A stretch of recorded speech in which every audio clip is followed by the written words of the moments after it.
From Washington, this is VOA News.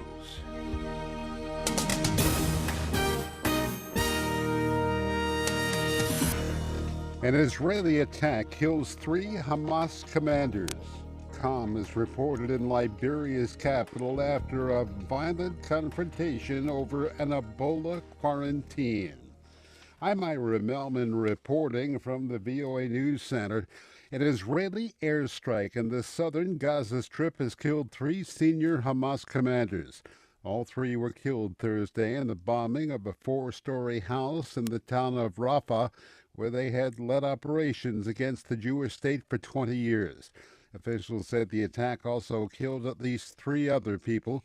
The Israeli Defense Minister, Moshe Yaalon, said the 3 were responsible for deadly attacks against Israel, including the killing of Israeli soldiers and the 2006 kidnapping of soldier Gilad Shalit.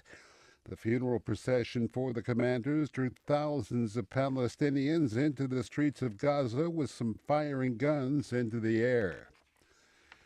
A tense calm is reported in the West Point area of Liberia's capital, Monrovia, one day after riot police clashed with residents who tried to break a quarantine placed on the area in an attempt to contain the spread of Ebola. At least 4 people were injured Wednesday when police fired bullets and tear gas to disperse stone-throwing protesters who were upset by the sudden blockade of roads in and out of their neighborhood. A nationwide curfew is also in place in an effort to halt the spread of the virus. Liberia has been hit especially hard by the outbreak. The World Health Organization says 90% of new Ebola deaths reported have occurred there. Meanwhile, Thursday, the United Nations public health expert charged with coordinating global efforts to fight the spread of the virus said he was heading to Liberia. Just under 250,000 people have been infected by the virus. This is VOA News. 2 American aid workers infected with the Ebola virus have recovered and left an Atlanta hospital. Bruce Ribner, the medical director of Emory University Hospital's Infectious Disease Unit, said at a news conference Thursday that Dr. Kent Brantley had fully recovered, meaning he was symptom-free for at least 2 days with no virus in his blood system. Brantley and Nancy Wrightbull, who left the same hospital earlier in the week, contracted Ebola in Liberia this month.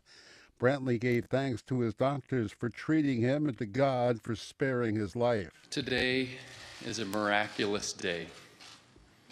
I'm thrilled to be alive, to be well, and to be reunited with my family. Nancy Wrightbull was released from the hospital Tuesday, but had asked that her discharge remain private. Emory University Hospital's treatment of Brantley and Wrightbull included the experimental drug ZMapp. The U.S. Defense Secretary Chuck Hagel says U.S. airstrikes have helped Iraqi and Kurdish forces regain their footing in Iraq. But he says he expects Islamic State militants to regroup and stage a new offensive. The Joint Chiefs Chairman, General Martin Dempsey, says it is possible to contain the Islamic State militants, but it cannot be done permanently without going after the group in Syria. Speaking to reporters with Hagel, Dempsey said he was not predicting U.S. airstrikes in Syria, but said the problem has to be addressed diplomatically, politically, and militarily by America and its regional partners.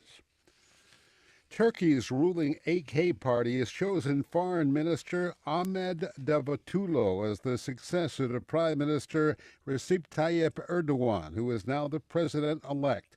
Dorian Jones has more from Istanbul.